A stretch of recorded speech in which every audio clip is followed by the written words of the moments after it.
everybody, and welcome to MelTheBombshell.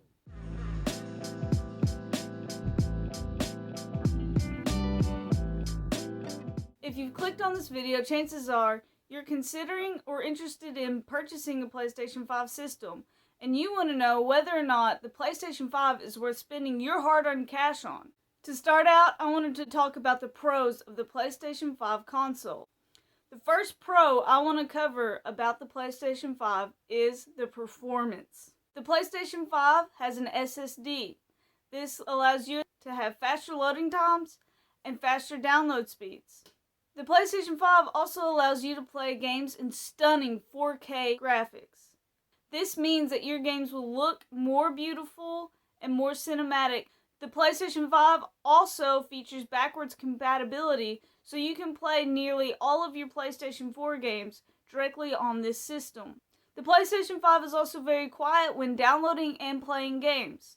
Unlike my PC, which is constant loud noise right beside me, the PlayStation 5 is super quiet, allowing me to focus completely on the sounds coming from my game and keeping me more engaged and having a better time playing the game. If you've noticed on previous systems, sometimes downloads are kind of loud, and that's because they use a hard drive. But the PlayStation 5 uses a SSD, which causes downloads to be much, much quieter. The second pro I wanted to go over with the PlayStation 5 is the controller. This is the DualSense controller Sony released for the PlayStation 5. This controller has a lot of new features that really add to gameplay. First of all, it has haptic feedback. And if you don't know what this is, think about when you're typing a message on your phone and you get that little vibration back. That's what haptic feedback is. So this controller basically has an advanced vibration system that really lets you feel what's going on in the games. You feel the music, you feel the sound effects, you feel the motions through your hands, and it creates a whole new immersive experience through your gameplay. The DualSense controllers also have adaptive triggers, and these are amazing.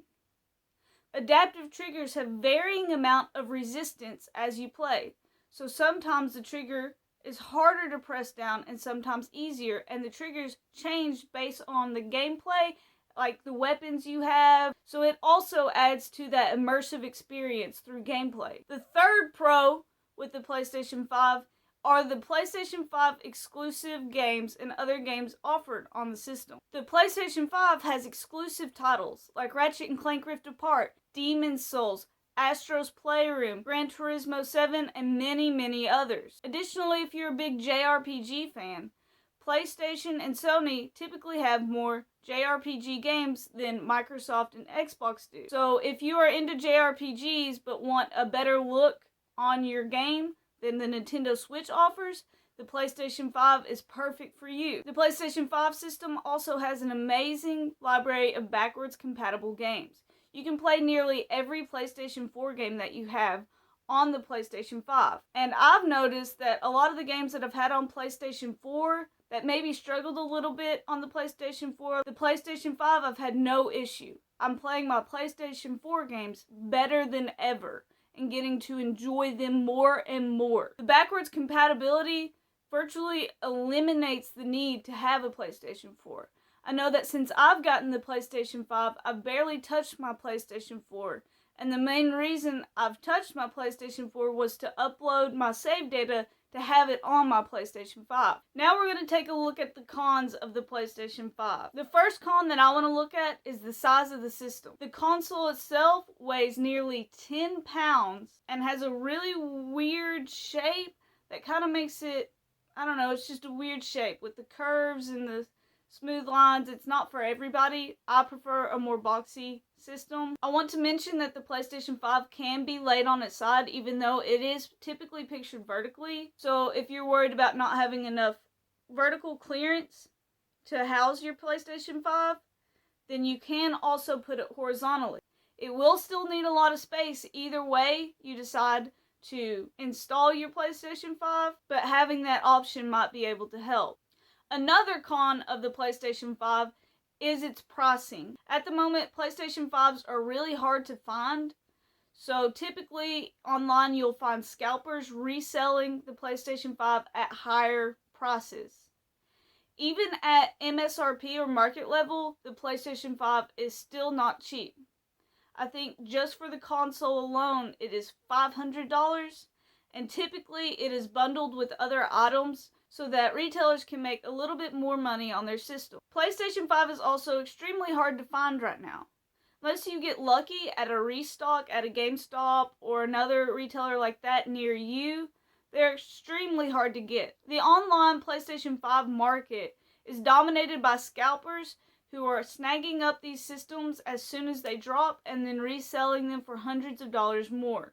At the moment, I think the PlayStation 5 is the main console that this is going on for. I know previously the Xbox Series X had a big issue like this, but I think the Xbox Series X is easier to get now than the PlayStation 5 is. So this difficulty of actually getting a hold of a PlayStation 5 is another con of the system currently, but that con can and probably or hopefully will get better in the future. Final verdict. So if you're trying to decide, is the PlayStation 5 worth it? My answer is yes. The PlayStation 5 is completely worth it. I would recommend that you try to wait to get a PlayStation 5 at MSRP instead of paying the outrageous prices from scalpers. You're probably thinking to yourself, well, I could just get a PC. And that is true, you could get a PC, but you will still miss out on some PlayStation exclusive titles like Ratchet & Clank and Demon's Souls. I'll even admit that I thought to myself whenever the PlayStation 5 and the Xbox Series X came out, I was just going to get a PC and I wasn't going to worry about any more consoles. However, even though I have a PC, I still wanted to get the PlayStation 5 system. But I'm completely uninterested in getting the Xbox Series X system. If you are someone that is considering getting a PlayStation 4 system, maybe a PS4 Pro, because you can't get your hands on a PlayStation 5, I would still recommend that you wait until you're able to get a PlayStation 5. Because the PlayStation 5 will be able to do everything that PlayStation 4 Pro or any model of PlayStation 4 could do, and more. The PlayStation 4 is notoriously underpowered, and I think the PlayStation 5 definitely makes up for this. So that's my opinion on the PlayStation 5. Let me know in the comments what you think. You can tell me if you have a PlayStation 5 and what you think about it. Also, make sure you leave a like on this video and subscribe for more content in the future. I hope this video helped you decide whether or not you think the PlayStation 5 is worth it, because I know I do. With that said, I hope you have a good day. Bye!